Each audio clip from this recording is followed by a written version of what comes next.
আলহামদুলিল্লাহ, আল্লাহ রাব্বুল আলামিনের কাছে কৃতজ্ঞ হচ্ছি যে আল্লাহ রাব্বুল আলামিন আমাদেরকে সাইয়্যিদুল আইয়াম জুমার দিনে আল্লাহ রাব্বুল আলামিনের ঘরে আল্লাহ রাব্বুল আলামিনের জিকির করার জন্য আগে ভাগে আসার বসার তৌফিক, যোগ্যতা, সুস্থতা, মন মানসিকতা, পরিবেশ পরিস্থিতি দান করেছেন। এজন্য আল্লাহ রাব্বুল আলামিনের কাছে আল্লাহ শেখানো বাক্যে আমরা কালেমাতুশ শুকর আদায় করি। সকলে পড়ছি আলহামদুলিল্লাহ। দরুদ এবং সালাম বর্ষিত হোক মানবতার মহান মুক্তির দূত আকায়ে নামদার তাজদারে মদিনা আপনার আমার প্রিয় রাসূল জনাবে মুহাম্মদুর রাসূলুল্লাহ সাল্লাল্লাহু আলাইহি ওয়াসাল্লামের প্রতি। সম্মানিত মুসল্লিয়ানে কেরাম, আজকে আমাদের জুমায় স্পেশাল একটি এপিসোড হচ্ছে। আজকে মূলত জুমা পূর্ব এই আলোচনাটি আমাদের যারা শিশু কিশোর তাদের জন্য ডেডিকেটেড করা। আজকের শিশু কিশোরদের জন্য বিশেষ খুতবা হচ্ছে আজকের এই জুমার পূর্বের আলোচনার বিষয়বস্তু। সুতরাং মুরব্বীরা চাইলে উঠে যে অন্য মসজিদে নামাজ পড়তে পারেন, তাই তো না কি ভাই? আমি আমার সামনের, যেহেতু গতকালকে ঘোষণা দিয়েছি, বাচ্চা কাচ্চার উপস্থিতি দেখে আমি বুঝতে পারছি যে আলহামদুলিল্লাহ আমাদের বাচ্চারা, আমাদের শিশু কিশোররা আজকে বিশেষ খুতবা দেওয়ার জন্য এসেছে। আমিও তাদের জন্য প্রস্তুতি নিয়ে আসছি। ইনশাল্লাহ আমার যে সকল বাচ্চা কাচ্চারা আসছে, আলোচনার পরে তাদেরকে ইনশাল্লাহ আমি চকলেট খাওয়াবো ইনশাআল্লাহ, এবং তাদের জন্য গিফট আছে ইনশাআল্লাহ।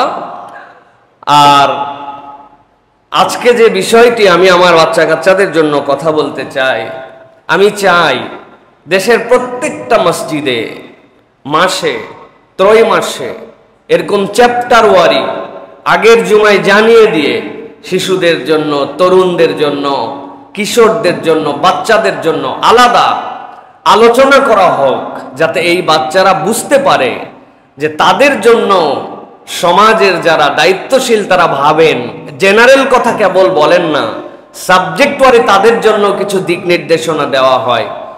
আমি আজকে শিশু এবং কিশোরদের জন্য যে আলোচনাটি রেডি করেছি সেটি মূলত রাসূল সাল্লাল্লাহু আলাইহি ওয়াসাল্লামের জীবনের শিশু কিশোরদের তারবিয়ার ধরন কি ছিল, এবং এটার সাথে নবী করিম সাল্লাল্লাহু আলাইহি ওয়াসাল্লামের হাদিসের সাথে কুরআনুল কারীম আমাদের জন্য কি ধরনের নির্দেশনা দেয়, সেইটার আলোকেই মূলত আজকে শিশু কিশোরদের জন্য কিছু কথা বলবো।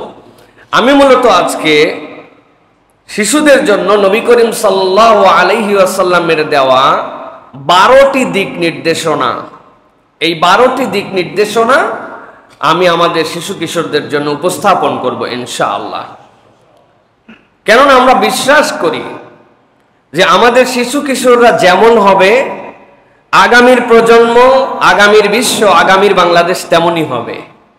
আমরা যদি চিন্তা করি আজকের শিশু কিশোররাই যারা মুসলিম, তারা ভবিষ্যতে উম্মার নেতৃত্ব দিবে, সুতরাং তারা আমাদের কাছে মহামূল্যবান, আল্লাহ রাব্বুল আলামিনের দেওয়া বিশেষ গিফট। সুতরাং উম্মার ভবিষ্যৎ নেতৃত্ব যারা দিবে তাদেরকে যদি আমরা এখন থেকে তৈরি করতে না পারি, তাহলে নেতৃত্বের ভালো খারাপ দুটোই যেরকম আছে, সেই খারাপটা পাবো, ভালোটা আমরা পাবো না। সেই হিসাবে আমি সংক্ষিপ্ত কিছু কথা বলবো। তবে তার আগে আমি দুটো আয়াতে কারিমার দিকে সকলের মনোযোগ আকর্ষণ করব। একটা হচ্ছে কুরআনুল কারীমের বিশেষ একটি আয়াত, সূরা আল ইমরান এর 164 নম্বর আয়াত। আরেকটি আয়াত হচ্ছে কোরআনের 4 নম্বর সূরা, সূরা নিসার 14 নম্বর আয়াত। এই দুটো আয়াতে আল্লাহ রাব্বুল আলামিন দুটো দিক উল্লেখ করেছেন। একটা হচ্ছে বিশ্ববাসীর জন্য, সেই বিশ্ববাসীর মধ্যে পুরুষ, নারী, শিশু, কিশোর, তরুণ, তরুণী, যুবক, যুবতী, শ্রমিক, মজুর, মালিক, সকল ধরনের মানুষ অন্তর্ভুক্ত। আল্লাহ রাব্বুল আলামিন তাদের জন্য বলছেন, তোমাদের জন্য রাসূল প্রেরণটা এটা স্বয়ং আল্লাহ রাব্বুল আলামিনের পক্ষ থেকে একটা অনুগ্রহ ছিল। সুবহানাল্লাহ। আল্লাহ রাব্বুল আলামিন বলছেন, লাকাদ মান্নাল্লাহু আলাল মুমিনিনা ইয বা'আসা ফীহিম রাসূলাম মিন আনফুসিহিম ইয়াতলু আলাইহিম আয়াতিহি। আল্লাহ বলছেন, ঈমানদারেরা তোমরা একটুখানি কল্পনা করে দেখো, রসুল যিনি তোমাদের কাছে আসলেন, এই রসুল আসাটাই আল্লাহর পক্ষ থেকে তোমাদের জন্য একটা অনুগ্রহ। রাসূলুল্লাহ সাল্লাল্লাহু আলাইহি ওয়াসাল্লাম আসলেন, আসার পরে আল্লাহ রাব্বুল আলামিন বলছেন তিনটা মৌলিক কাজ তিনি করেছেন।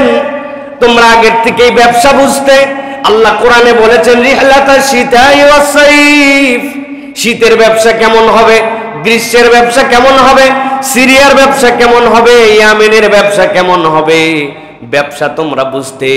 তোমাদের সাহিত্য চর্চাতেও পিছিয়ে ছিলে না তোমরা যুদ্ধ বিগ্রহ হয়ে এমন ধরনের সাহসিকতা দেখাতে যার নজির দুনিয়াতে দ্বিতীয় কেউ উপস্থাপন করতে পারবে না। গোত্রের মায়ায় শত শত লোক জীবন দিয়ে দিছে, যার সাথে কোনো আত্মীয়তার সম্পর্ক হয়তো নাই, সব ডেডিকেশন তোমাদের ছিল। কিন্তু আল্লাহ বলছেন লাকাদ মান্নাল্লাহু আলাল মুমিনিন, আল্লাহ ঈমানদারদের প্রতি অনুগ্রহ করেছেন। ইয বাআসা ফীহিম রাসূলা, যখন আল্লাহ রাব্বুল আলামিন তাদের কাছে নবী প্রেরণ করেছেন। মিন আনফুসিহিম, আসমান থেকে আসে নাই, তাদের মধ্যে থেকেই, যেই মানুষটা তাদের মধ্যেই জন্মগ্রহণ করেছেন, তাদের মধ্যেই বেড়ে উঠেছেন। আল্লাহ বলছেন তাদের মধ্যে থেকে নবী প্রেরণ করা, এইটা ঈমানদারদের জন্য একটা বিশেষ নিয়ামত ছিল।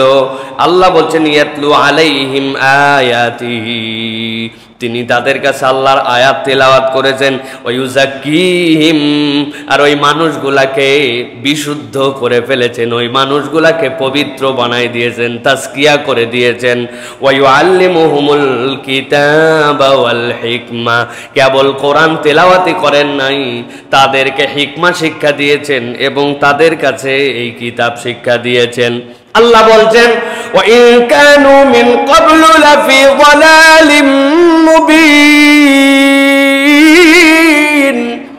আর জেনে রাখো এর আগে তোমরা সুস্পষ্ট ভ্রান্তির মধ্যে ছিলে, জানতে না দিন কি, জানতে না আত্মা কেমনে পরিষ্কার করতে হয়, জানতে না কিতাব কি, জানতে না আল্লাহর বিধান কি। আল্লাহ বলছেন তোমাদের মধ্যে থেকেই আল্লাহ পয়গম্বর প্রেরণ করে তোমাদের মৌলিক এই চারটা পরিবর্তন করায় দিয়েছেন। ভেবে দেখো এটা আল্লাহ রাব্বুল আলামিনের কত বড় নিয়ামত, সুবহানাল্লাহ। অতএব রাসূল আসা, নবী রাসূলের দিক নির্দেশনা, এইগুলো আল্লাহ রাব্বুল আলামিনের পক্ষ থেকে নিয়ামত, এটা মনে রাখতে হবে সকলের জন্য। যে আমাদের নবী আসছেন, আল্লাহ রাব্বুল আলামিন রাসূল প্রেরণ করেছেন, এটা আমাদের জন্য নিয়ামত। আল্লাহ এরপরে বলছেন রাসূল সাল্লাল্লাহু আলাইহি ওয়াসাল্লাম যে আসলেন, তিনি তোমাদেরকে তেলাওয়াত শিখালেন, তাজকিয়া শিখালেন, তোমাদেরকে হিকমা শিখালেন।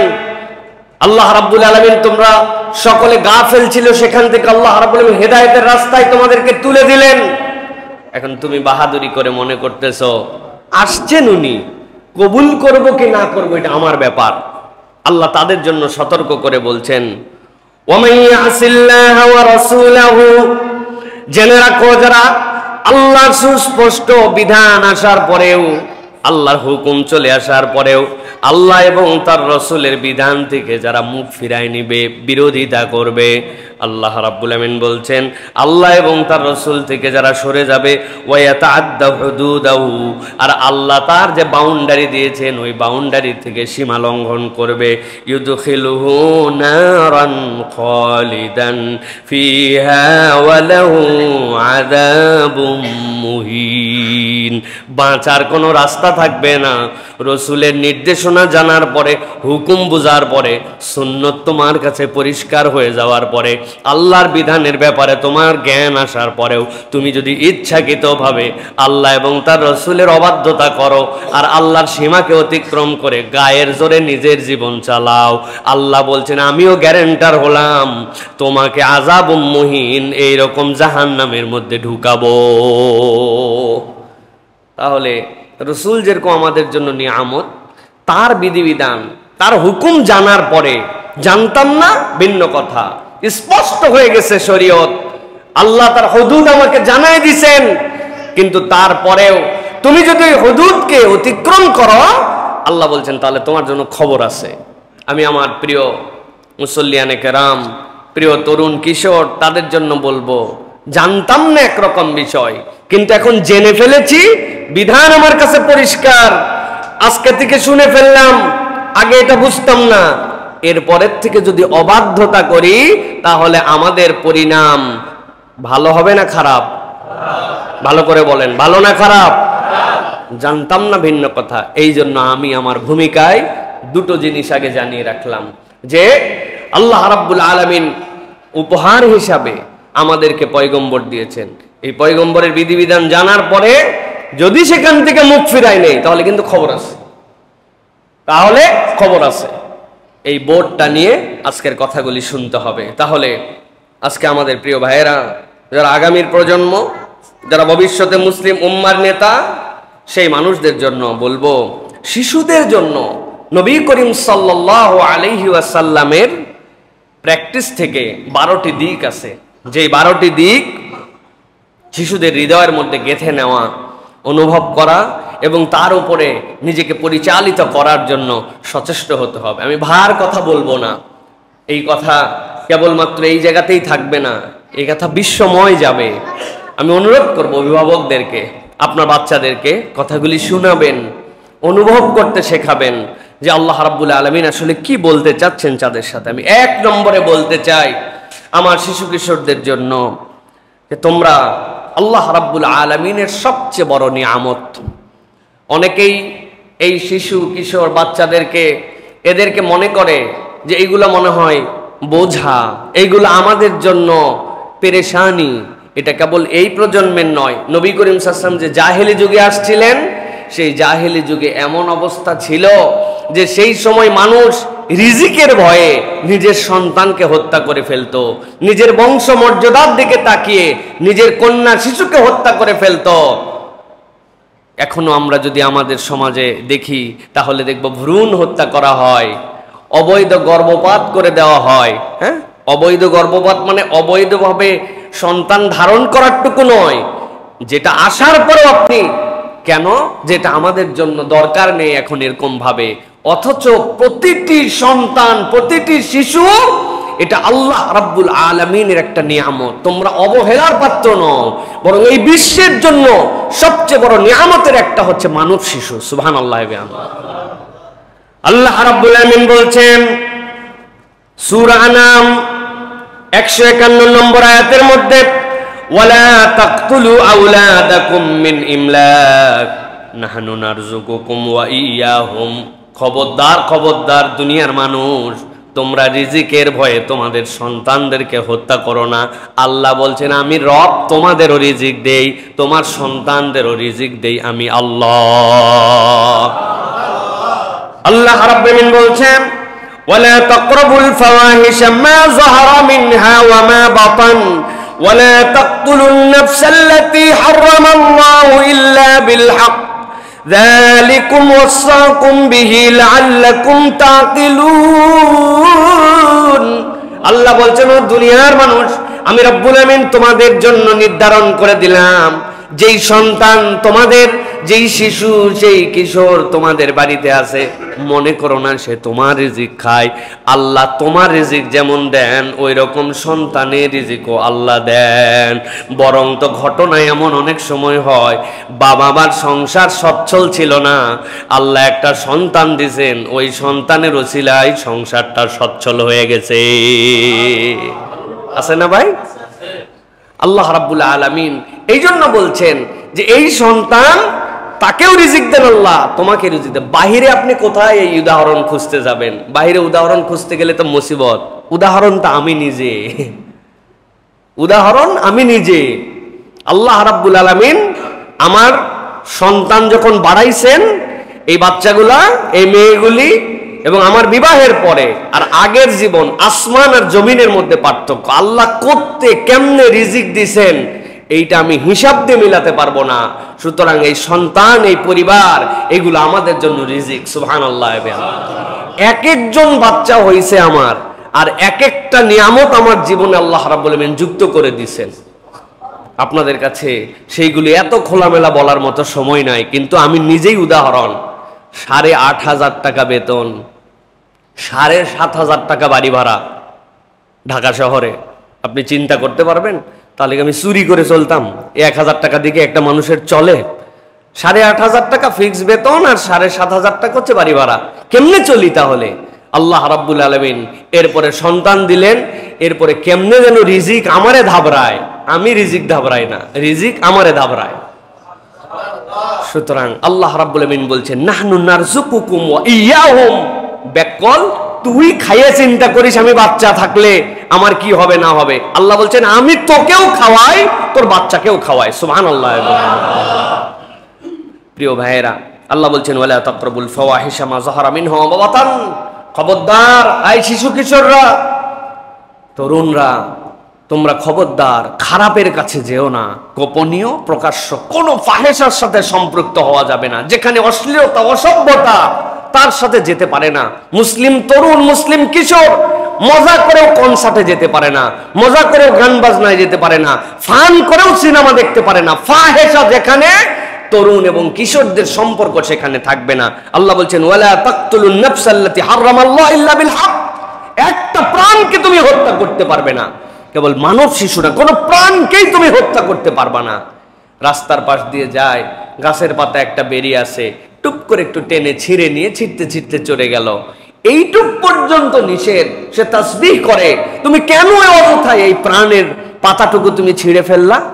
কোনো কারণ নাই, পা দিয়ে যাচ্ছে আর দাঁড়ায় আছে আর চা খাচ্ছে, নিচে যেগুলো পিঁপড়া আছে ওইগুলো পা দিয়ে ডলে ডলে মারতেছে, আপনার তো সে ডিস্টার্ব করতেছে না, সুতরাং আপনি তাকে হত্যা করতে পারবেন না। আল্লাহ বলছেন আল্লাহর হক হুকুম ছাড়া, বৈধ কারণ ছাড়া একটা প্রাণকেও তুমি হত্যা করতে পারবে না। এটা আল্লাহ রাব্বুল আমিন তোমার থেকে হারাম করেছেন। আল্লাহ বলছেন যালিকা ওয়াসাকুম বিহি লাআল্লাকুম তাকিলুন, এটা আল্লাহর পক্ষ থেকে তোমাদের জন্য নির্দেশনা, আল্লাহর পক্ষ থেকে ওসিয়ত, আশা করি তোমরা অনুভব করতে পারবা। প্রিয় তরুণ এবং কিশোরেরা, আমি আপনাদের জন্য বলবো, এই যে ভিডিও গেম খেলেন, যেই গেমের মধ্যে বিনা কারণে সারাদিন একজনকে মারতেছেন, এই যে ক্রুয়েলিটি তৈরি হচ্ছে, ইসলাম এটার থেকেও আপনাদেরকে সরতে বলে। আপনি ক্রুয়েলিটির সাথে যুক্ত হতে পারবেন না। তিনজন মিলে খেলছেন, একজন এখানে বলতেছে, আরেকজন পাশ থেকে বলছে মার মার মার, ডানে ডানে বামে বামে, এই যে নির্দেশ দিয়ে দিয়ে যে ক্রুয়েলিটি ভিতরে তৈরি হচ্ছে, আল্লাহ এইটাও পছন্দ করেন না। সুতরাং এই আয়াতের এটা একটা ফাইন্ডিংস যে আমরা এমন হারাম অসভ্যতা যেটা চোখে দেখা নিষেধ, ফোনেও দেখবো না, ডিভাইসেও দেখবো না, যেটা আমাদের জন্য প্র্যাকটিস বাহিরে নিষেধ, ওইটা খেলার চলেও সেই খেলা আমরা খেলবো না, ওই গেম আমরা খেলবো না, ওই গেমের সাথে আমার সম্পর্ক থাকবে না যেখানে শিশু মন, কিশোর মনের মধ্যে ক্রুয়েলিটির প্রভাব ফেলে। যারা এগুলো আবিষ্কার করে আমাদেরকে দিছে, আমাদের কাছে অস্ত্র নাই, আমাদের বৈধ অস্ত্র রাখার নিয়ম নাই, সকলের সামর্থ্য অনুযায়ী সেটা নিতে পারে না, কিন্তু ইউরোপ আমেরিকায় ওইগুলা খেলাও আছে, আবার অস্ত্র রাখতে দেয় মাঝে মাঝে। এই জন্য দেখেন না, একজন 20 জনকে মারছে, স্কুলের মধ্যে ব্রাশ ফায়ার করে দিছে, শেষে নিজেকে হত্যা করছে। এগুলা ঘটনা প্রত্যেক দিন ঘটে।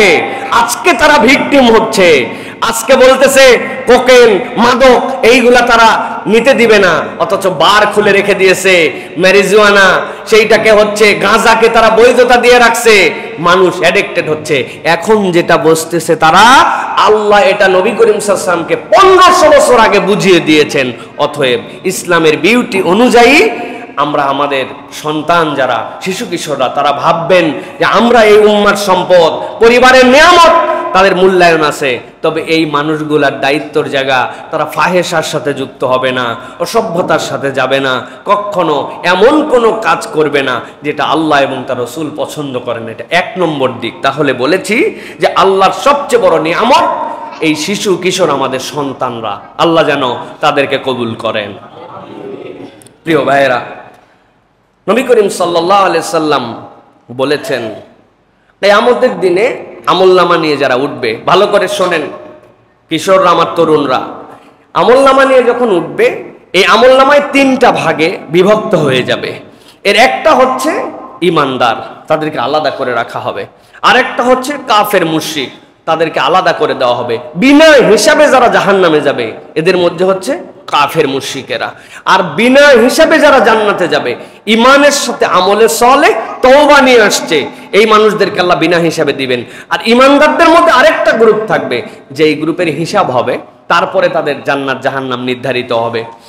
জাহান্নামের পানিশমেন্ট হতে পারে, এরপর আল্লাহ জান্নাতে দিবেন। কিন্তু বিনা হিসাবে যারা জাহান্নামে, কোনো হিসাব নাই, ওদেরকেও আল্লাহ একটা প্রশ্নে জাহান্নামের সামনে দাঁড় করাবেন। দাঁড় করে জিজ্ঞাসা করবেন, ও ইজাল মাউউদাতু সুইলাত বিআইয়ি যামবিন কুতিলাত, জাহান্নামে তো যাবি, কিন্তু যাওয়ার আগে বলে যা যে কেন ছোট ছোট শিশুগুলিকে ওই বেলায় তাদেরকে হত্যা করা হয়েছিল। জাহান্নামে যাবি কিন্তু এটা একবার জানায় যা। তোদের এই দুঃসাহসকে দিয়েছিল যে ভ্রূণ হত্যা করা, ছোট কন্যা শিশু হত্যা করা, পেটের থেকে চেক করে আপনার পছন্দের বাচ্চা না হলে আপনি সেটাকে গর্ভপাত করায় ফেলা, এই অধিকার তোমাকে কে দিয়েছিল? ইজাল মাউউদাতু সুইলাত বিআইয়ি যামবিন কুতিলাত, কোন অপরাধে তাদেরকে হত্যা করছিলে। জাহান্নামে যাবি কিন্তু তার আগে এটা বলে যা। জাহান্নামে যে যাবেই তার আবার এটা জিজ্ঞাসা করার করেন কি? আল্লাহর রাগ, আল্লাহর গোসা যে এই শিশুদেরকে সে মূল্যায়ন করে নাই। এই নিষ্পাপ যারা ফিতরাতের উপর জন্মগ্রহণ করেছিল তাদেরকে তুমি তোমার বংশের কারণে, তোমার পরিবারের কারণে, নানান কারণে তুমি হত্যা করছো। অতএব আমার শিশুরা আল্লাহ কত মূল্যায়ন করেছে তাদেরকে, কত দাম দিয়েছে তাদেরকে। আমরা হেলা ফেলার পাত্র নয়, আল্লাহর দেওয়া একটা নিয়ামত এই দুনিয়ার বুকে আমরা। সুবহানাল্লাহ। এটা 1 নম্বর প্রসঙ্গ প্রিয় ভাইয়েরা। 2 নম্বরে আল্লাহ রাব্বুল আলামিন সব দেখেন, এই ফিলটা আপনাদের হৃদয়ের মধ্যে ঢুকাতে হবে। আল্লাহ রাব্বুল আলামিন সব দেখেন, এটা হচ্ছে একজন শিশু কিশোরের বিল্ড আপ হওয়ার সময় তার আত্মার মধ্যে গেঁথে নেওয়া সবচেয়ে বড় আইটেম। আল্লাহ রাব্বুল আলামিন এ প্রসঙ্গে মনে হচ্ছে যেন বাচ্চাদের জন্যই আল্লাহ বলছেন। আল্লাহ হযরত লোকমান আলাইহিস সালামকে দিয়ে ইয়া বুনাইয়া সম্বোধনে এই জিনিসটি বাচ্চাদেরকে শিখিয়েছেন। আল্লাহ রাব্বুল আলামিন বলছেন হযরত লোকমান আলাইহিস সালামের কথা, কিন্তু এত গুরুত্বপূর্ণ কথা আল্লাহ নিজের কালাম বানায় সেটা কোরআনের মধ্যে দিয়েছেন। আল্লাহ বলছেন, ইয়া বুনাইয়া ইন্নাহা ইন তাকু মিসকালা হাববাতিন মিন খারদালিন ফাতাকুন ফি সখরাতিন আও ফিস সামাওয়াতি আও ফিল আরদি ইয়াতি বিহাল্লাহ ইন্নাল্লাহা লাতীফুন খাবীর। আল্লাহ রাব্বুল আলামিন বলছেন, হযরত লোকমান তার সন্তানকে বলছেন, ইয়া বুনাইয়া, ও আমার ছোট্ট শিশু শোনো, ও আমার সন্তান, ও আমার গোলাম, ও আমার আদরের প্রিয় পাত্র, শোনো শোনো, আমি তোমার কাছে বলতেছি একটা উদাহরণ দিয়ে। কি উদাহরণ? ইনতাকু মিসকালা হাববাতিন মিন খারদাল, যদি এটার পরিমাণ হয় একটা সরিষা দানার মতো, কিন্তু ওই সরিষা দানাটা বাহিরে নাই, ওই সরিষা দানাটা আছে ফাতাকুন ফি সখরাতিন, ওইটা আছে একটা শিলাখণ্ডের ভিতরে। ছোট্ট একটা সরিষা দানা, বাহিরে না, সেটাও আবার শিলাখণ্ডের ভিতরে। একটা শিলা পিটায়া ভাঙ্গায়া খোলা যায় না, এত শক্ত, এত মজবুত।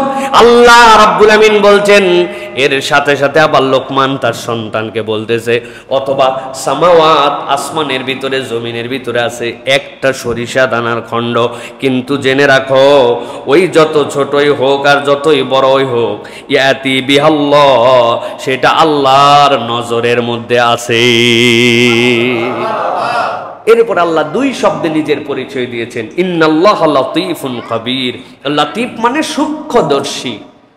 আপনি জুম যত করতে পারেন, মাইক্রোস্কোপ যত করতে পারেন, মাইক্রোস্কোপের শেষ যেখানে দুনিয়ার পাওয়ারে, আল্লাহর দেখা শুরু সেখানে। সুবহানাল্লাহ। আর আল্লাহ বলতেছেন খাবীর। খাবীর মানে কি জানেন? খুব অবহিত, খালি অবহিত না, খাবীর খুব অবহিত, লতীফ সূক্ষ্মদর্শী। অতএব আমার প্রিয় তরুণ কিশোর, আপনার হৃদয়ে এটা নিয়ে বড় হতে হবে যে আমি গোপনে অনেক কিছু করতে পারি, লেপের নিচে করতে পারি, পার্সোনাল রুমে করতে পারি, পার্সোনাল ল্যাপটপে করতে পারি, বাথরুমের ভিতরে ঢুকে করতে পারি। ভাবছি কেউ দেখে না, কিন্তু আপনার হৃদয়ের মধ্যে এটা জাগরুক রাখতে হবে যে লুকিয়ে কিছুই করা যায় না, যা করি সব দেখেন কে? তরুণ কিশোররা বলেন, দেখেন কে? আল্লাহ। অতএব সবকিছু আল্লাহ করেন। হযরত ইবনে আব্বাস রাদিয়াল্লাহু তাআলা আনহু বলছেন, আল্লাহর নবী আমাকে একদিন এসে বললেন, এই ইবনে আব্বাস, আল্লাহকে স্মরণ করো, আল্লাহ তোমাকে রক্ষা করবেন। সুবহানাল্লাহ। তুমি আল্লাহকে স্মরণ করো, আল্লাহ তোমাকে রক্ষা করবেন। মানে বুঝছেন? মানে বুঝেন নাই? আপনি যদি আল্লাহকে স্মরণ করেন মানে কি? আমার একটা পাপ হচ্ছে, আপনি স্মরণ করে ফেলছেন, হায় হায় এই গুনাহ কেমনে করি, এটা তো আল্লাহ দেখতেছে। আল্লাহ রাব্বুল আমিন আপনাকে বাঁচাই দিবে, বাকিটুকু শয়তানের ধোঁকা আল্লাহ সরাই দিবে। এই জন্য আল্লাহকে স্মরণ করা, আল্লাহ সব দেখেন, এই ফিলটা রাখা, এটা মনে রাখবেন। সবচেয়ে দামি নিয়ামত আপনি, আর আল্লাহ সব দেখেন, এই ফিল আপনার মধ্যে থাকতে হবে। এটা 2 নম্বর। এবার চলেন 3 নম্বরে। আল্লাহ রাব্বুল আলামিন তার নবীর মাধ্যমে বলছেন তরুণ কিশোরদের জন্য তার জীবনের সবচেয়ে প্রথম আমর, আল্লাহর নবীর পক্ষ থেকে আল্লাহ রাব্বুল আলামিন যেটা জানিয়েছেন নবীকে, সেটা হচ্ছে সালাতে অভ্যস্ত হও। ইসলামের প্রথম ফরজ বাচ্চাদের জন্য, শিশুদের জন্য, তরুণদের জন্য, কিশোরদের জন্য কি ফরজ? যে তুমি সালাতে অভ্যস্ত হও। সুবহানাল্লাহ বিহামদি। নবীজি সাল্লাল্লাহু আলাইহি সাল্লাম বলছেন, খুব গভীর মনোযোগে এই কথাগুলি কিন্তু হৃদয়ের মধ্যে ঢুকাতে হবে। এর মধ্যে একটা কঠিন কথা আছে, একটু ভূমিকা দেই 10 সেকেন্ড 20 সেকেন্ড, তাহলে বিষয়টা পরিষ্কার হবে। আল্লাহর নবীর থেকে দয়াদ্র কোন মানুষ কি আল্লাহ এই পৃথিবীতে সৃষ্টি করছেন? নবী ছাড়া আর কেউ কি রহমাতুল্লিল আলামিন? অন্য কোন নবী রহমাতুল্লিল আলামিন?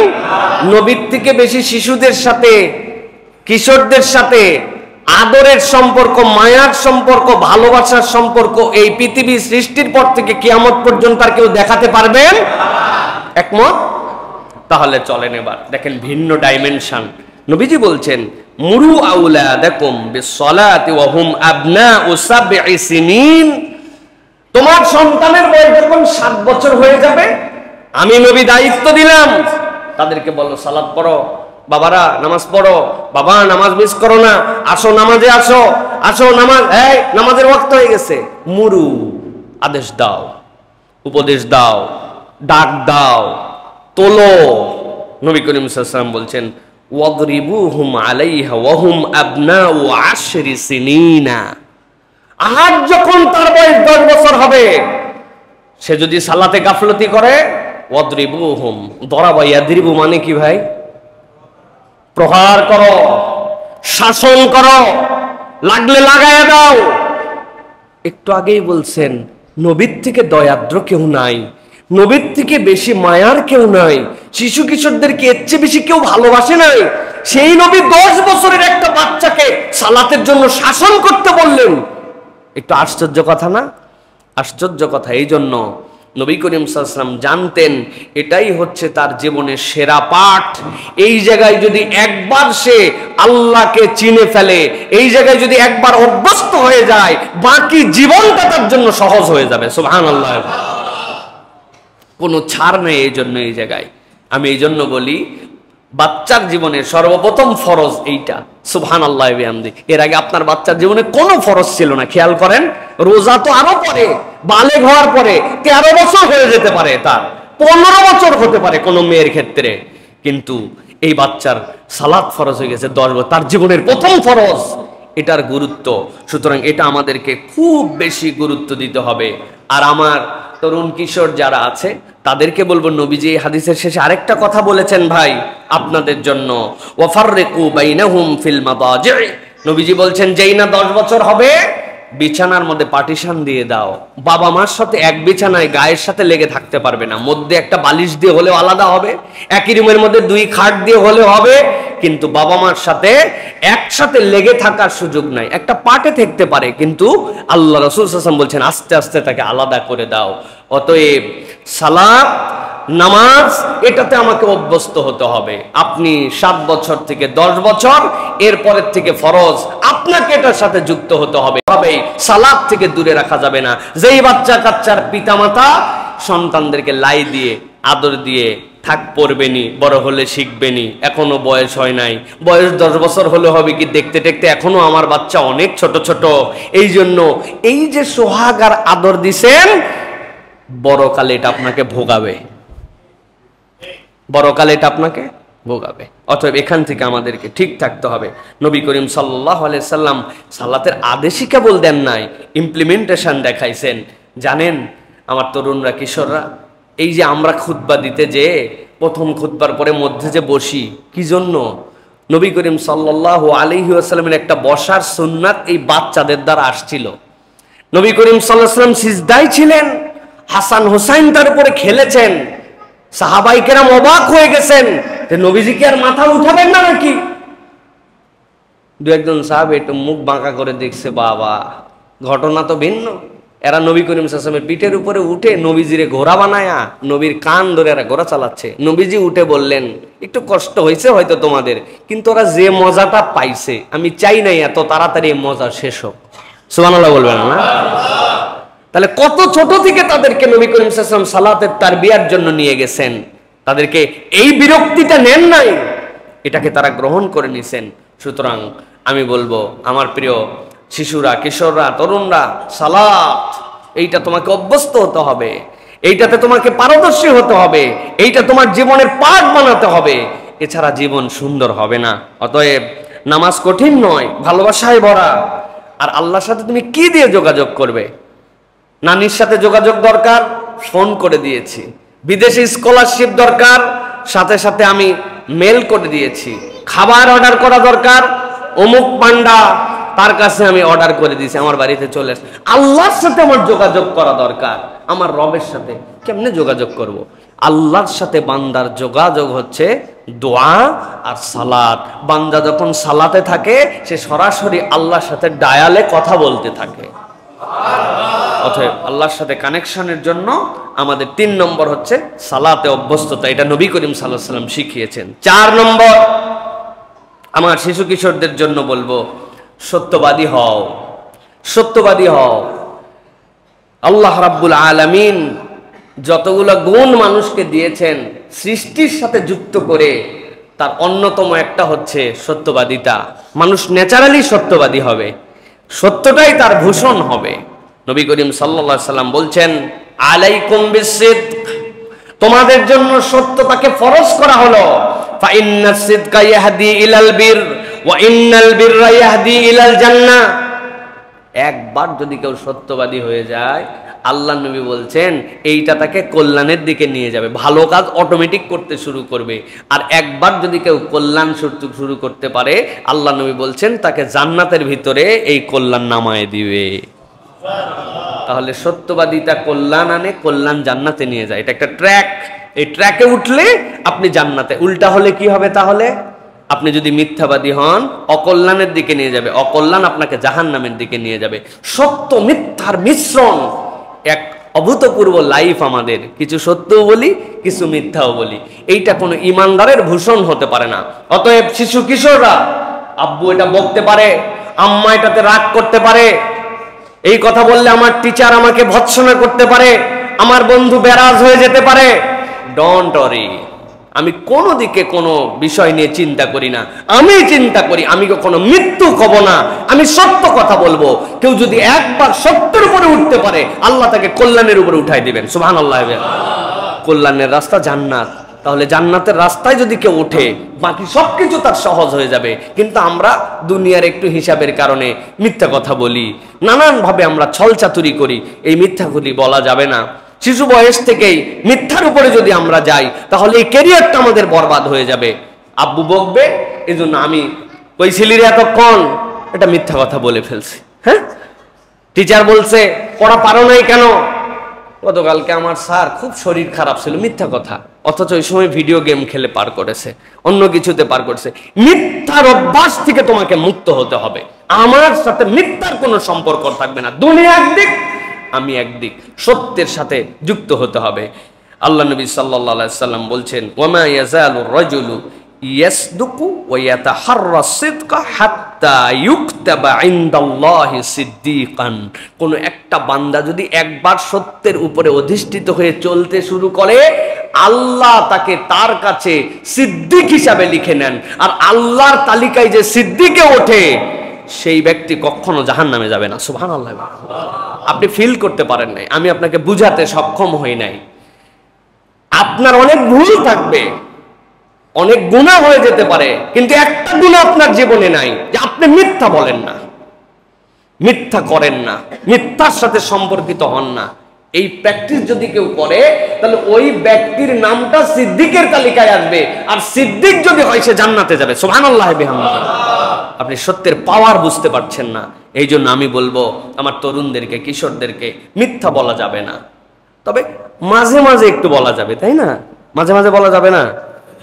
এই জন্য মিথ্যা কথা বলার কোনো সুযোগ নেই আমাদের প্রিয় ভাইরা। আমরা অনেক কথাবার্তায় আমরা মিথ্যা কথা বলি, ক্লাসে, খেলায়, বাড়িতে, সবখানে আমাদের সত্যবাদী হতে হবে। পৃথিবীতে একজন ব্যক্তি যার ব্যাপারে আমরা বলতে পারি তিনি এই কথার দাবি নিয়ে আমাদের কাছে বলতে পারেন, তিনি আল আমিন মুহাম্মদুর রাসূলুল্লাহ। তার লাইফে কখনো কখনো কখনোই মিথ্যা কথা বলেন নাই, সুবহানাল্লাহ। ইয়ার কি করেও জীবনে মিথ্যা কথা বলেন নাই। কোথায় আসিস? আসে এক জায়গায়, বলে দেয় এক জায়গায়, ঠিক না? 1 মিনিটের মধ্যে আসতেছি, অথচ সে এখনো ওয়াশরুমে যাবে। এটা কথার কথা বানাই ফেলছি। কথার কথা বলে কোনো কথা নাই। আপনি বলে আমার সময় লাগবে, আসবো অল্পক্ষণের মধ্যে, 5-7 মিনিট হতে পারে, কিন্তু 10 সেকেন্ড বলে দিলাম। মানে এই মিথ্যাগুলো আমাদের কাছে ইউজ টু হয়ে গেছে, এগুলো গায়ে বাঁধে না আর। এগুলো আমরা বলতে বলতে একদম ঠিক হয়ে গেছে আমাদের কাছে। অতএব শিশু কিশোরদেরকে বলবো, মিথ্যার সাথে আমাদের কোনো সম্পর্ক থাকবে না। শপথ করতে পারবো ইনশাআল্লাহ, প্রিয় ভাইয়েরা। এরপরে 5 নম্বরে নবী করিম সাল্লাল্লাহু আলাইহি ওয়াসাল্লাম শিশু কিশোরদের জন্য যে দায়িত্ব দিয়েছেন সেটা হচ্ছে সালাম দেওয়া শেখো, সালামের কালচার বাড়াও। নবী করিম সাল্লাল্লাহু আলাইহি ওয়াসাল্লাম বলছেন, আমি তোমাদের জন্য 4টা কাজ বলবো, 4টা। এই 4টা কাজ যদি তুমি ঠিক মতো করো, আমি গ্যারেন্টি দিলাম তুমি শান্তির সাথে জান্নাতে ঢুকে যাবা। নো হ্যাসেল, কোনো হ্যাসেল নাই তোমার জন্য, কোনো কষ্ট নাই। নবীজি বলছেন, ইয়া আইয়ুহান নাস আফশুস সালাম, তোমরা মানুষের মধ্যে বেশি বেশি সালাম দাও, সালামের প্রচার করো। নিজের বক্রতাকে দূর করে দিয়ে মানুষের কাছে সালামের কালচারটা ছড়িয়ে দাও। 2 নম্বর, ও আতঈমুত তুআম, মানুষকে খাওয়াও। ও আতঈমুত তুআম, সকলকে খাওয়াও। যে অভুক্ত তাকে খাওয়াও। সেটা কুকুর হতে পারে, বিড়াল হতে পারে, অন্য প্রাণী হতে পারে, কাক হতে পারে, মানুষ হতে পারে, কাছের হতে পারে, দূরের হতে পারে। তোমার টার্গেট থাকবে, ইফ এনি চান্স, যদি কোনো সুযোগ সৃষ্টি হয় আমি খাওয়াবো। এটা 2 নম্বর আমল। এরপরে নবীজি বলছেন, ওয়াসিলুল আরহাম, খবরদার আত্মীয়তার সম্পর্ক ছেদ করে দিও না। ফুফুকে চিনি না, ফুফাতো ভাইকে চিনি না, দেশ জোড়া আমার বন্ধু, মানবতার বন্ধু, দেশ দরদি, কিন্তু ফ্যামিলিকে চেনে না। আছেন এরকম ভাই?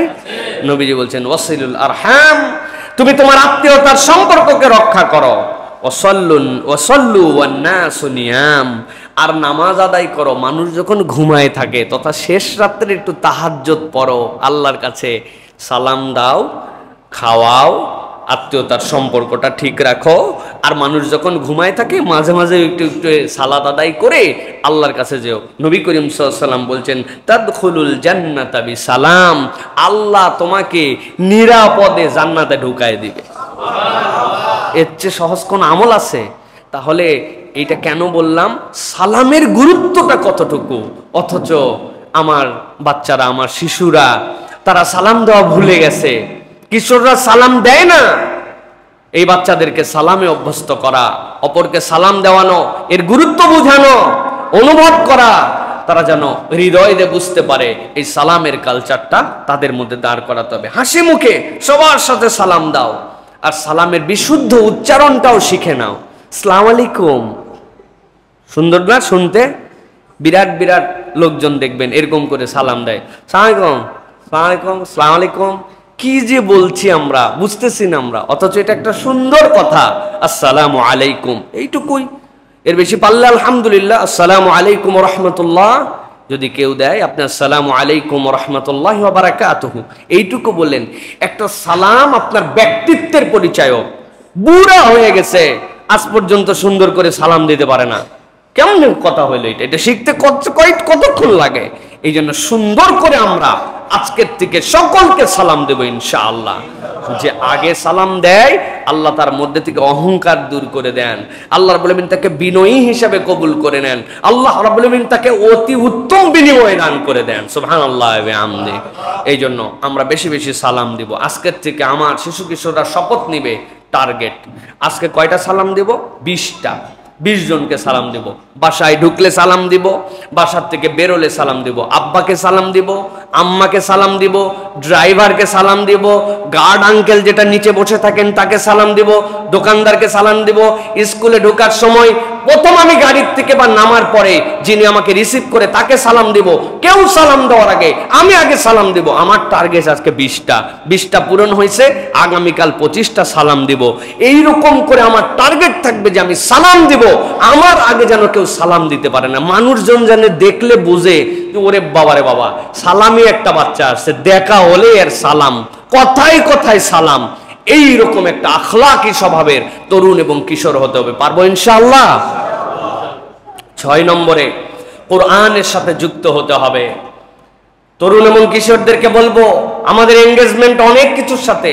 ডিবেট ক্লাবের সাথে আমি আছি, আমি আর্চারি ক্লাবের সাথে আছি, ফিটনেস ক্লাবের সাথে আছি, ল্যাঙ্গুয়েজ ক্লাবের সাথে আছি, অমুক গ্রুপের সাথে, তমুক গ্রুপের সাথে, Facebook group, WhatsApp group, Messenger group, পড়ালেখার গ্রুপ, স্যারদের গ্রুপ, স্কুল গ্রুপ, কিন্তু আমি কোরআনুল কারীমের সাথে আমি জড়িত নাই। এই জন্য আমার তরুণ, আমার কিশোর, আমি আপনাদেরকে বলবো, নবীজি বলছেন খায়রুকুম মান তাআল্লামাল কোরআন ওয়া আল্লামাহ, তোমাদের মধ্যে সর্বোত্তম সে যে কোরআন শেখে এবং কোরআন শেখায়। অতএব আমার সম্পর্ক কোরআনের সাথে থাকতে হবে। আমার সম্পর্ক যদি কোরআনের সাথে থাকে তাহলে আমার দুনিয়াটা সুন্দর হবে। হযরত আব্দুল্লাহ ইবনে মাসউদ রাদিয়াল্লাহু তাআলা এত ছোটবেলায় কোরআন শিখছেন, একদম ছোট, কেবল কথা বলতে শিখছেন, কোরআন শিখে গেছেন। নবী করিম সাল্লাল্লাহু আলাইহি সাল্লাম তার কাছ থেকে তেলাওয়াত শুনতেন, যে আরে এ তো কথাই বলতে পারে না কিন্তু কোরআন পড়তে পারে। আর নবীজি এত আদর করতেন, এত খুশি হতেন। তাহলে আমার বাচ্চার প্রথম পাঠ কি হবে? আমার বাচ্চার প্রথম পাঠ হবে কালামুল্লাহ। তার মুখ দিয়ে যেন কালামুল্লাহ বের হয়, সুবহানাল্লাহি ওয়া বিহামদিহি। এবং এটা সম্ভব ভাই। আমার বড় মেয়ে, ওর বয়স যখন 2.5 বছর কি 2 বছর, ইজা জা নাসরুল্লাহ এটা আমি মুখস্থ করাইছি, সূরা ফাতিহা মুখস্থ করাইছি, তারপরে আয়াতুল কুরসি মুখস্থ করাইছি। ওই সময় ও ঠিকঠাক মতো কথা বলতে পারতো না, কিন্তু ইজা জা নাসরুল্লাহ সুন্দর করে ঝরঝর করে পড়তো। আল্লাহ এইটা তাদের মধ্যে তৌফিক দেন, এটা সে শিখে ফেলতে পারে। ওয়ালাকাদ ইয়াসসারনাল কুরআনা লিযিকর, আল্লাহ বলছেন এটা সহজ। কিন্তু আমার অভিভাবকরাও সচেতন না, হুজুর পড়াবে, আর দোষও নাই, ওনার নিজের পড়াও যেটা, এটা শুনলে ফেরেশতারা পর্যন্ত বোঝে না যে আসলে সওয়াব লিখবে না গুনাহ লিখবে, এরকম ডেঞ্জারাস পড়া পড়তেছে। তো ইনি তার বাচ্চারে কেমনে শিখাবে? তাহলে আমাদের অভিভাবকদেরকেও সচেতন হতে হবে। এবং তরুণ এবং কিশোরদেরকে বলবো, তোমাদের একটা কোরআন ক্লাব থাকবে। এত কিছু থাকে, তোমার কোরআন ক্লাব নাই, কোরআনের গ্রুপ নাই। যে এই মাসে আমরা 3টা আয়াত মুখস্থ করেছি, পারি ভাই, আমরা চেষ্টা করলে পারি। আমাদের শিশুরা কিশোররা অনেক অ্যাক্টিভ, আমরা অনেক ব্যাকডেটেড হয়ে গেছি তাদের কাছে, অনেক কিছু তাদের কাছ থেকে শিখতে হয়। আল্লাহ তাদের ম্যাচুরিটি এত সুন্দর দিছে। তাহলে আমরা প্রতিদিন কোরআনের কিছু কিছু পড়বই পড়ব, কোরআনের অর্থগুলো বোঝার জন্য চেষ্টা করব। এটা হচ্ছে আমার শিশু কিশোরদের জন্য, এটা হচ্ছে 6ষ্ঠ দায়িত্ব। 7ম, খেলাধুলা করো কিন্তু শালীনতা এবং হালাল হারাম বুঝে। ইসলাম খেলাধুলাকে উৎসাহ দিয়েছে, শরীর চর্চাকে উৎসাহ দিয়েছে। হাবশি গোলামরা খেলছিলেন, ছোট ছোট বাচ্চারা খেলছিলেন, নবীজির কাঁধের উপরে ভর দিয়ে। নবীজি একাই দেখেন নাই, হযরত আয়েশা সিদ্দিকা রাদিয়াল্লাহু তাআলা আনহাকে ডেকে আল্লাহ নবী সেটা দেখাইছেন পর্যন্ত। কোনটা? সেটা যদি বৈধ হয়, সেটা যদি হালাল হয়, শরীর চর্চার জন্য ফাইট করতেছে, তলোয়ার দিয়ে খেলতেছে, তীর ধনুকের প্র্যাকটিস করতেছে, দৌড়াচ্ছে, ঘোড়সাওয়ারি করতেছে। আমি এগুলো একটাও না বুঝে বলি নাই, বুঝে বলছি। আপনি খেয়াল করে দেখেন, প্রত্যেকটার সাথে শরীর মনের সম্পৃক্ততা আছে। কিন্তু দুঃখজনক, আমাদের খেলা আছে, এগুলোর সাথে শরীরের কোনো দূরতম সম্পর্ক নাই। কথা ঠিক না ভাই? লুডুতে বসে পড়ছে, ক্যারামে বসে পড়ছে, কম্পিউটারে বসে পড়ছে, মোবাইলে গেম খেলছে। এর আর ফার্মের মুরগির মধ্যে কোনো পার্থক্য নাই, ঠিক কিনা? আন্দাজি না বুঝে ঠিক বলেন না। ফার্মের মুরগি এর মধ্যে অনেক পার্থক্য আছে। ফার্মের মুরগি জবাই করে খাওয়া যায়, আরে তাও খাওয়া যায় না। আকামের ডিপো স্থূল হয়ে গেছে, 10 ধাপ দৌড়াইতে পারে না। এরকম শিশু কিশোর আমাদের, তাদের কোনো ফিটনেস নাই, কিচ্ছু নাই, মেন্টালি কিচ্ছু নিতে পারে না। বাপমা খালি বলে পড়তেছে না কেন, পারতেছে না কেন, বাপমা টর্চার করছে, অথচ শারীরিক ভাবে তার কোনো যোগ্যতা নাই, দৌড়াতে পারে না, খেলতে পারে না। এই জন্য নবী করিম সাল্লাল্লাহু আলাইহি ওয়াসাল্লাম খেলাধুলার কথা বলেছেন এবং বাচ্চাদের কিছু খবরও নিছেন। ইয়া উমাইর, ইয়া আবা উমাইর, মা ফাআলান নুগাইর। একটা বাচ্চা পাখি, নুগাইর মানে উসফুর, ছোট পাখি, সে পড়ে গেছে, মা হারায় গেছে, সে নিয়ে এসে সেটাকে বড় করছে। রাসূলুল্লাহ সাল্লাল্লাহু আলাইহি ওয়াসাল্লাম ওই বাচ্চা পাখিটার ব্যাপারে খবর রাখছেন। উমাইর, তোমার যেটা পাখি ছিল, খেলতা তুমি, ওইটা নিয়ে কি অবস্থা? রাসূলুল্লাহ সাল্লাল্লাহু আলাইহি ওয়াসাল্লাম বাচ্চাদেরকে উৎসাহ দিয়েছেন। এই জন্য শরীর চর্চা, প্রতিদিন ব্যায়াম, ফোন থেকে যতটুকু দূরে থাকা যায় এই প্র্যাকটিস, এই জন্য আমাদের মনে রাখতে হবে। সাথে একটা উসুল মনে রাখতে হবে। প্রিয় তরুণ কিশোরদেরকে বলবো, যা বাস্তবে হালাল নয় তা ফোনেও হালাল নয়। বুঝাতে পারছি? একটা মহিলা যাকে দেখা আমার জন্য হালাল নয়, ফোনে দেখলে তো গুনাহ হবে না? হবে? গুনাহ হবে? যে হারাম আমার চোখের সামনেও হারাম, ওই হারাম আমার জন্য ফোনেও হারাম, এটা আমরা অনেকে ফিলই করি না। ওই ছেলেই গুনাহ করে না, ওই ছেলে সিনেমা হলে যায় না, কিন্তু সিনেমা হল এখন আমার বুক পকেটের মধ্যে আছে না ভাই? ওই সিনেমা দেখে, ওই নাটক দেখে আমি সময় পার করে দিচ্ছি। অতএব এটা মনে রাখতে হবে এবং ফিজিক্যালি খেলাধুলার জন্য আমাদেরকে চেষ্টা করতে হবে। অভিভাবকদেরকে বলবো, আপনি যদি আপনার সন্তান থেকে প্রোডাক্টিভ কিছু চান, তাহলে আপনার সন্তানকে আপনি দয়া করে একটুখানি শারীরিক খেলাধুলার জায়গাতে নিয়ে যান। এইটা না করলে এই বাচ্চারা ফিজিক্যাল ফিটনেস পাবে না। এটা হচ্ছে একটা বিষয় প্রিয় ভাইরা। আর সাথে মনে রাখতে হবে, আদব কখনো ভোলা যাবে না। খেলা যাবে, কিন্তু খেলাধুলাকে নিয়ে হিংসাত্মক মনোভাবে যাওয়া যাবে না। এটা যেন আমাদের হৃদয়ের মধ্যে প্রভাব না পড়ে।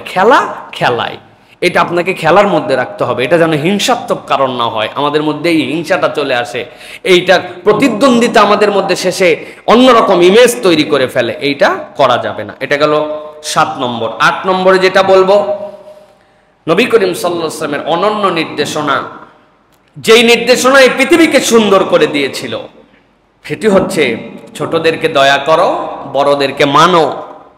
ছোটদেরকে দয়া করো, বড়দেরকে মানো। হাদিস সকলেই জানি, কিন্তু প্রেক্ষাপট জানি না। শানে উরুদ কি? নবী করিম সাল্লাল্লাহু আলাইহি ওয়াসাল্লাম সাহাবায়ে কেরামকে নিয়ে বসে আছেন। নবীজি সাল্লাল্লাহু আলাইহি ওয়াসাল্লামের কাছে একজন বৃদ্ধ আসলেন। এখন নবী করিম সাল্লাল্লাহু আলাইহি ওয়াসাল্লামের কাছে জায়গা পাওয়া কি ফিল তার! সামনে এসে বসে আছে, দেখছে বৃদ্ধ আসছে, কার সুযোগ আছে যে তাকে ফাঁকা করে দিয়ে নবীজির কাছে জায়গা দিয়ে দিবে? আমি কত কষ্ট করে রাসূলুল্লাহ সাল্লাল্লাহু আলাইহি ওয়াসাল্লামের কাছে আসছি, যত থাকি ততই ভাল লাগে, তার চেহারা দেখলে ক্ষুধা ভুলে যাই, এত আবেগ তার সাথে আমার জড়িত। তারা কেউ বৃদ্ধকে সাইড দিল না। নবী করিম সাল্লাল্লাহু আলাইহি ওয়াসাল্লাম ইউনিভার্সাল একটা হাদিস বর্ণনা করলেন কিয়ামত পর্যন্ত, লাইসা মিন্না মান লাম ইয়ারহাম সগীরানা ওয়া ইউক্কির কাবীরানা। সে আমার উম্মতি নয় যে আমার ছোটদেরকে স্নেহ করে না আর আমার বড়দেরকে সম্মান করে না। তুমি দাবি করতে পারো আমার উম্মত, কিন্তু আমি বললাম সে আমাদের মধ্যে নয়। কত ভার কথা, কত দামি কথা! নবী করিম সাল্লাল্লাহু আলাইহি ওয়াসাল্লাম এই জন্য ছোটদেরকে স্নেহ করা বড়দের জন্য কর্তব্য, আর বড়দেরকে মানা এটা ছোটদের জন্য দায়িত্ব। নবী করিম সাল্লাল্লাহু আলাইহি ওয়াসাল্লাম বলেছেন, নবী করিম সাল্লাল্লাহু আলাইহি ওয়াসাল্লাম ছোট ছোট বাচ্চাদেরকে নিয়ে কাঁধে খেলতেন, আবার সেই বাচ্চাদেরকেই বড়দেরকে মানার জন্য নির্দেশনা দিয়েছেন। হযরত আব্দুল্লাহ ইবনে আব্বাস নবীজি সালাতে দাঁড়াইছেন, দুইজন হলে মুসল্লি ডানে থাকবে, বরাবর দাঁড়াবে, উনি বামে দাঁড়াইছেন, নবীজি কানটা ধরে এরকম করে ঘুরায় টেনে সামনে নিয়ে আসছেন, স্নেহ করে কাঁধে তুলেছেন, আদর দিয়েছেন, চুমু দিয়েছেন, আবার যেইটুকু আদব শেখানোর সে আদব শেখানোর জন্য কান ধরে নিয়ে এসে ডান পাশে দাঁড় করায় দিয়েছেন। এই যে রাসূলুল্লাহ সাল্লাল্লাহু আলাইহি ওয়াসাল্লাম বড়দেরকে মানা শিখালেন, আদব শিখালেন, কাদেরকে? সাহাবায়ে কেরামকে এই কথা বলছেন, আপনাকে আমাকে বলেন নাই, কিন্তু কথাটা ইউনিভার্সাল কিয়ামত পর্যন্ত। এই জন্য আমার তরুণ এবং যারা আমার শিশু কিশোররা আছে তাদেরকে বলবো, তুমি একটু বড়, তুমি তোমার ছোট ভাই বোনের সারাদিন খালি ভয় দেখাও, উৎপাত করো, তাদেরকে জ্বালাও, মুরব্বীদের সাথে কেমন জানি আচরণ করে, আদব আখলাক নাই, এরকম জানি হয়ে যাচ্ছে। বেয়াদব বেনসিব, যার মধ্যে আদব নাই, মুরব্বীদের প্রতি সম্মান নাই, আল্লাহ রাব্বুল আলামিনের কাছ থেকে সে কিছু পাবে না। বেয়াদব বেনসিব।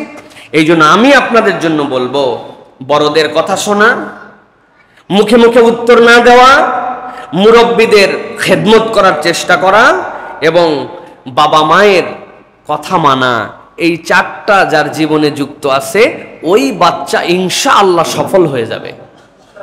মুরব্বীর একটা কথা বলছে, যে কথাটা বলছে বুঝতে পারতেছে এই কথাটা মুরব্বীর বলা ঠিক হয় নাই, কিন্তু আমি নবীর দিকে তাকায়া আমি একজন শিশু কিশোর মেনে নিছি, যা তার সাথে বেয়াদবি করব না। একটা কথা বলছে, টান টান করে মুখে মুখে উত্তর দিয়ে আমি দিতে পারতাম, তারপর আমি নিজেকে সবর করা নিয়েছি। আব্বা আম্মা যে কথা বলতেছে মনে হচ্ছে এই কথাটা কি রে ভাই, এরকম বলে নাকি, না তারা আমার মুরব্বী, তারা আমার পিতা মাতা, মেনে নিছি তাদের কথা। আর আমার জীবনে বাবা মা মুরব্বীদের খেদমত, এটা বিশাল বড় নিয়ামত। আব্বা বাহির থেকে আসছেন, বলেন তো আব্বার কি দোয়াটা আপনি পাবেন? সালাম দেওয়ার পরে এক গ্লাস পানি নিয়ে বলছে যে বাবা পানিটা খাও, মা এই পানিটা খাও। অথবা বাড়ির একটা কাজ যেটা আপনার মনে হয়েছে এই কাজটা আপনি করে ফেলেছেন। এই যে খেদমতের নিয়ত করা, বড়দের কথা শোনা, এটা বিরাট বড় নিয়ামত। আমরা আমাদের অধিকাংশ তরুণ এবং কিশোরদের ব্যাপারে, আমাদের ব্যাপারে মুরব্বীদেরকে জিজ্ঞাসা করেন, মুরব্বীরা বলবে এই প্রজন্মের ছেলেপেলেরা বেয়াদব হয়ে গেছে। বলে না? কেন বলে? তার আচার আচরণ এটা তারা দেখে না এর আগে, সে আচার আচরণ আমরা আগে করছি। টিচার চলে যাচ্ছেন, সাইকেল নিয়ে গেলে সাইকেল থেকে নেমে ওস্তাদ পার হওয়ার পর তারপরে গেছে, এটা না করলে এমন কোনো বেয়াদব বলা যাবে না, কিন্তু আদবের লেভেলটা এরকম ছিল। এই খেলার সময় শেষ, 1 সেকেন্ড দেরি করে নাই, ডি বক্সের মধ্যে বল কিক করলেই গোল হয়ে যাবে। বলছে মুরব্বীরা শেষ খেলা শেষ, শেষ খেলা শেষ, মসজিদে চলে আসো। চলে আসছে সকলে। এটা ছিল আদব। এই আদব ওয়ালাদের জন্য যার প্রতি আদব দেখাবেন মুখে বলতে হয় না, তার অন্তর থেকে দোয়া আসে, আর অন্তরের দোয়া আল্লাহর কাছে কবুল হতে 1 মুহূর্ত দেরি করে না। এই জন্য বলবো ছোটদের প্রতি দয়া এবং বড়দের প্রতি স্নেহ আদব, এটা আমাদের জন্য দায়িত্ব হবে প্রিয় ভাইরা। 9 নম্বরে যেটা বলবো খুব গুরুত্বপূর্ণ, সেটি হচ্ছে প্রিয় তরুণ এবং প্রিয় কিশোররা, খাবারের আদব শেখো। আমাদের মধ্যে থেকে আদবের একটা সামগ্রিক পাঠ বললাম, খাবারের আদব উঠে গেছে আমাদের মধ্যে থেকে। খাবারের আদব বলতে নবী করিম সাল্লাল্লাহু আলাইহি ওয়াসাল্লাম একজন বাচ্চাকে পাইলেন, তাকে বলেন ইয়া গোলাম সাম্মিল্লাহ, আল্লাহর নামে খাও। কেমনে খাওয়া শুরু করছো? আল্লাহর নামে খাও। ওয়াকুল বিয়ামিনিক, তুমি ডান থেকে খাও। এরপরে নবী করিম সাল্লাল্লাহু আলাইহি ওয়াসাল্লাম ওয়াকুল মিম্মা ইয়ালিক, আর তোমার সামনে যেটা আছে ডান হাতে খাও, সামনে থেকে খাওয়া শুরু করো। বিশৃঙ্খল খাওয়া দাওয়া, দাঁড়ায় খাচ্ছি, অসভ্যর মতো খাচ্ছি, হ্যাঁ, বাম হাতে একটা খাচ্ছি, ডান হাতে আরেকটা খাচ্ছি, আছে না ভাই? চা পান টান একসাথে 3টা, আহারে, মুখের মধ্যে পান, হাতের মধ্যে টান, এদিকে চা, আলাদা ইমেজ একটা দেখছে যে অসভ্য কিছু মুরব্বী এরকম করে খাইছে, তরুণরা তো এরকম করে খাইতেই পারে। অতএব এই যে খাবার আদব, আচ্ছা খানা যেটা তার একটা আদব নবী করিম সাল্লাল্লাহু আলাইহি ওয়াসাল্লাম বলছেন। এখন আপনি অখাদ্য যেটা খাচ্ছেন এটার আদব আবার কেমনে আপনি করবেন প্রিয় ভাইরা? এটার আদব নাই, মানে বিসমিল্লাহ বলে বিড়ি খাওয়া শুরু করবেন তাই তো নাকি? নাকি ব্যাপারটা কি বুঝলাম না। এই জন্য প্রিয় ভাইরা, প্রিয় তরুণ কিশোররা, এই সকল বাজে জিনিসের অনুসরণ আমাদের করা যাবে না। আমাদের খাওয়া বিসমিল্লাহ ছাড়া হয় না। মন চাইলাম খাওয়া শুরু করে দিলাম, ডান হাতে খায় না, বাম হাতে খাওয়া স্টাইল, অটোমেটিক বাম হাতে চলে যায়, হ্যাঁ। এরপরে সুশৃঙ্খল ভাবে খাওয়া, এলোমেলো যেখান সেখান থেকে না, সামনে থেকে খাওয়া। এই জন্য আমাদের খুব বেশি এটা খেয়াল রাখতে হবে। সাথে এমন কতগুলো কথা বলবো আপনাদের অপছন্দ হবে। বাবা মাকে সন্তানরা খাওয়া নিয়ে অনেক প্যারা দেয়। আব্বারে একটুখানি দুধটা খেয়ে নে, না আমি দুধ খাবো না। ওরে ভাই, আপনারা দুধ খাওয়ায় বাপ মায়ের কি লাভ? সে জানে আপনার হাড় গঠন হওয়া, আপনার মস্তিষ্ক গঠন হওয়া, আপনার শারীরিক ফিট হওয়া, এই জন্য আপনার বাপ মা আপনার খাইতে বলছে। আপনারা এটার জন্য ঠেলে বেড়াতে হয়, একটা কলা খাওয়ানোর জন্য আপনার তেল দিতে হয়, একটা ডিম খাওয়ানোর জন্য বাপ মা পাগল হয়ে যায় সন্তানদেরকে। না, এই প্যারাটা দেওয়া যাবে না।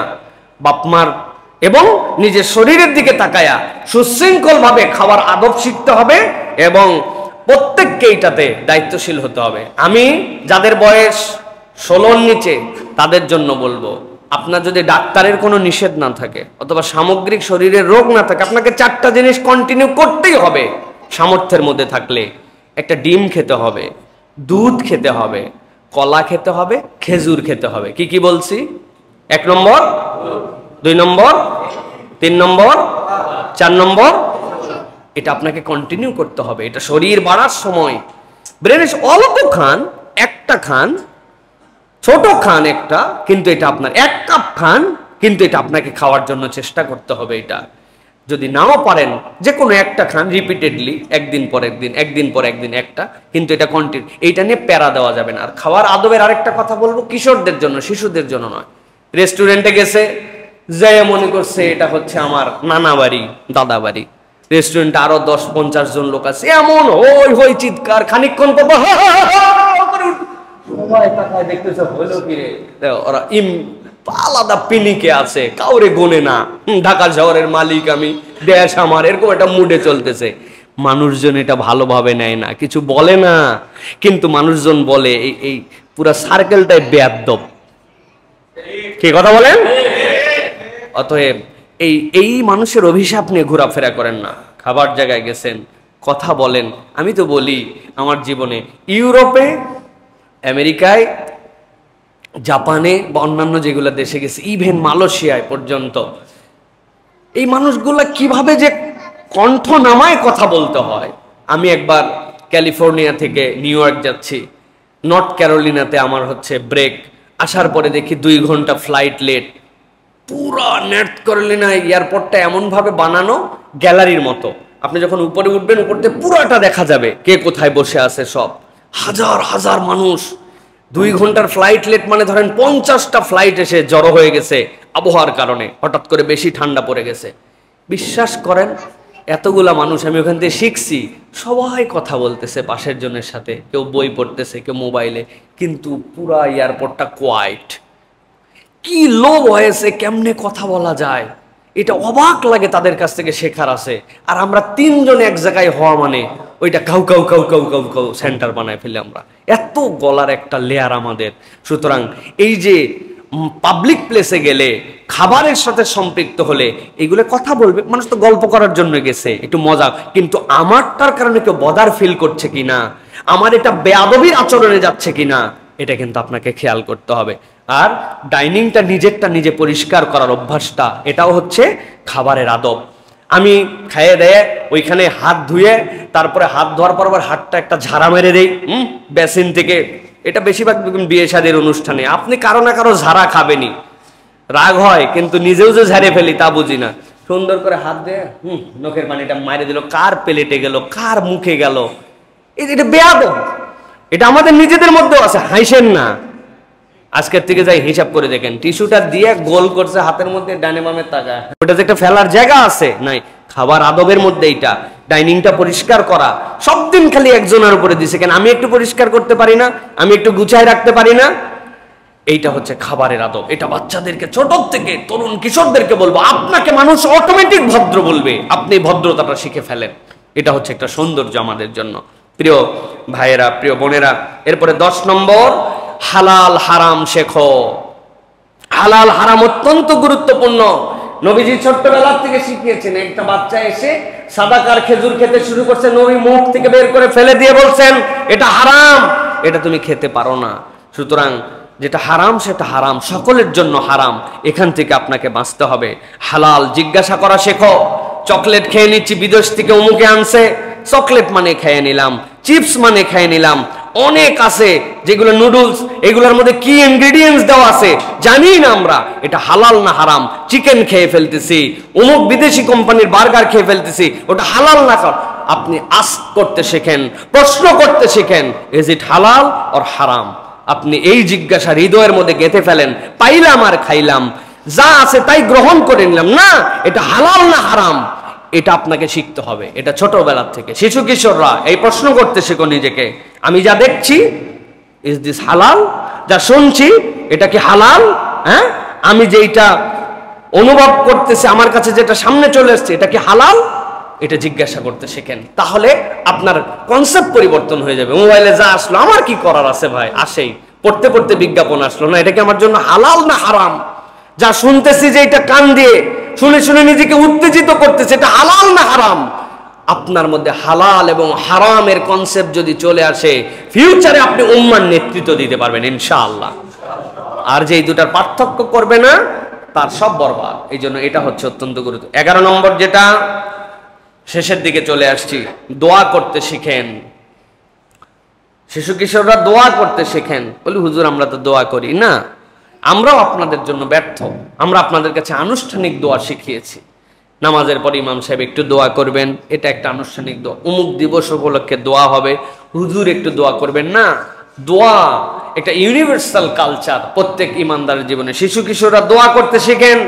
রব্বির হামহুমা কামা রব্বায়ানি সগীরা, আপনি দোয়া করেন। নবী করিম সাল্লাল্লাহু আলাইহি ওয়াসাল্লাম ছোট্ট শিশু আব্দুল্লাহ ইবনে আব্বাস মাথার মধ্যে হাত দিয়ে দোয়া করে দিয়েছেন, আল্লাহুম্মা ফাক্কিহু ফিদ্দীন ওয়া আল্লিমহু তা'বিল। আব্দুল্লাহ ইবনে আব্বাস কি হয়েছিলেন জানেন? তিনি বলছেন আল্লাহ নবীর এই দোয়ার বরকতে কোরআনের মাত্র 5টা শব্দের অর্থ আমি জানি না, কিন্তু মুহকামাত যত আয়াত আছে, যত অর্থ আছে, আল্লাহ সবগুলো আমারে শিখাই দিয়েছেন। সুবহানাল্লাহ। নবীজির হাদিস থেকে শিখে গেছেন তিনি। আল্লাহুম্মা ফাক্কিহু ফিদ্দীন ওয়া আল্লিমহু তা'বিল, এই যে দোয়া করা, আমি আমার কিশোরদেরকে বলবো, আচ্ছা আপনি কি কখনো আপনি যে দোকান থেকে জিনিসপত্র কিনেন, দোকানদার চাচার জন্য দোয়া করেছেন? স্কুলের গার্ড আঙ্কেলের জন্য কখনো দোয়া করেছেন? রিক্সাওয়ালা চাচাদের জন্য কখনো দোয়া করেছেন? আপনার বাসায় যে কাজের খালাম্মা আসেন ওনার জন্য দোয়া করেছেন? আপনার বাবা মা তাকে বুয়া বলে ডাকতে পারে, খবরদার এই শব্দ আপনার মুখ থেকে কখনো বেরোবে না। বুয়া কি? এটা তাকে হ্যারাস করা তার জন্য। তিনি খালা হতে পারেন, আপা হতে পারেন, চাচি হতে পারেন, বয়স ভেদে তার একটা সম্বোধন থাকতে পারে। বুয়া কোনো সম্বোধন নয়।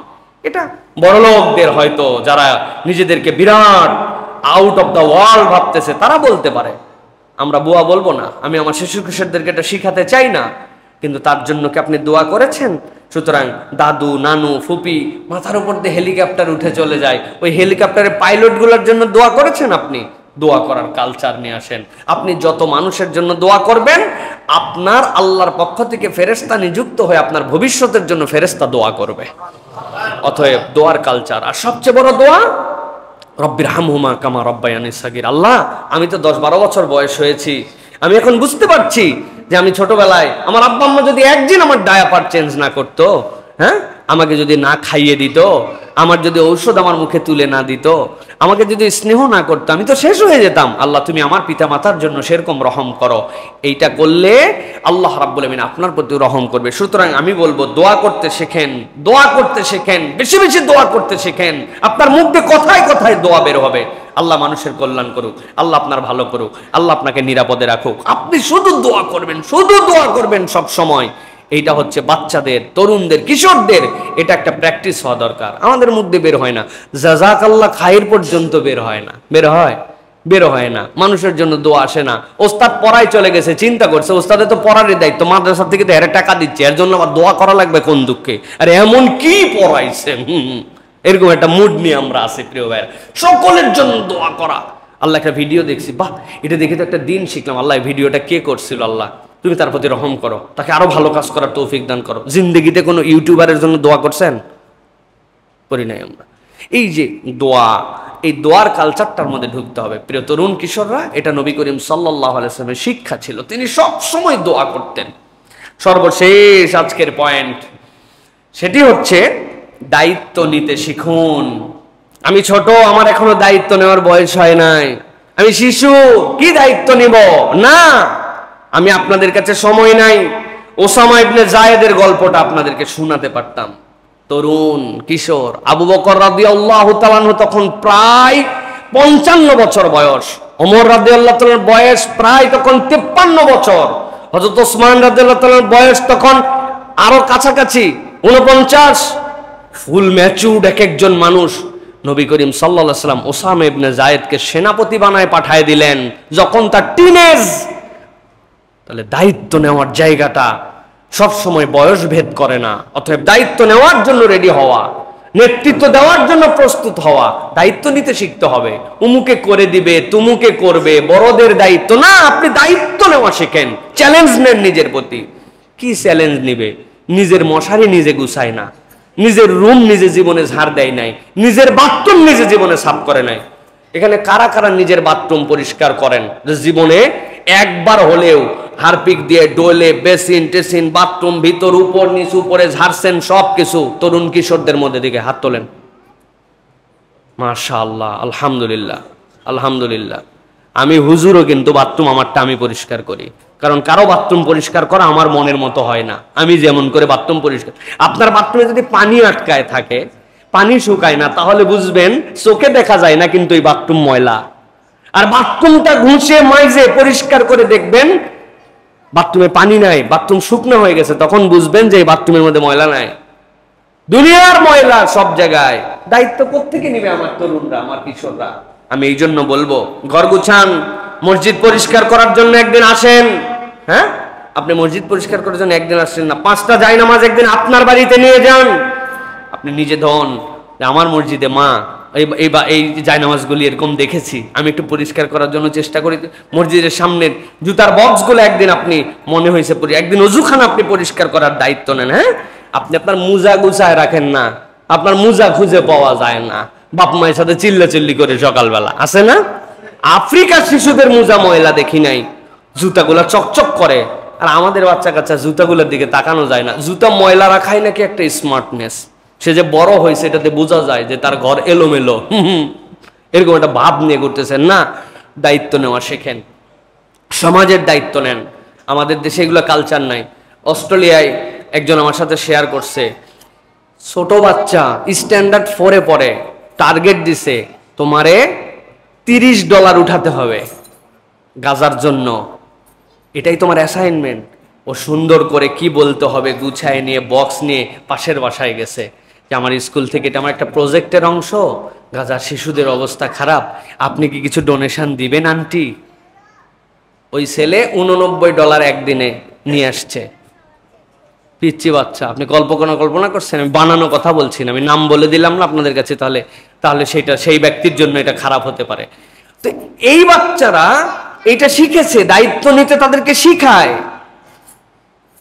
আমাদের তরুণ কিশোররা দায়িত্ব নেয় না, মনে করে আব্বার দায়িত্ব সবগুলি তার দায়িত্ব। আপনি আপনার মতো করে চিন্তা করেন যে আমি কোন জায়গাটায় দায়িত্বশীল হতে পারি। এই দায়িত্ব নেওয়াটা আমার হচ্ছে একটা পার্ট।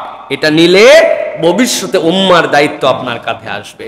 অতএব আজকে যে 12টি বিষয়ের কথা বললাম, আবার আপনাদের জন্য সামারি করি, আমার তরুণ শিশু কিশোরদের জন্য।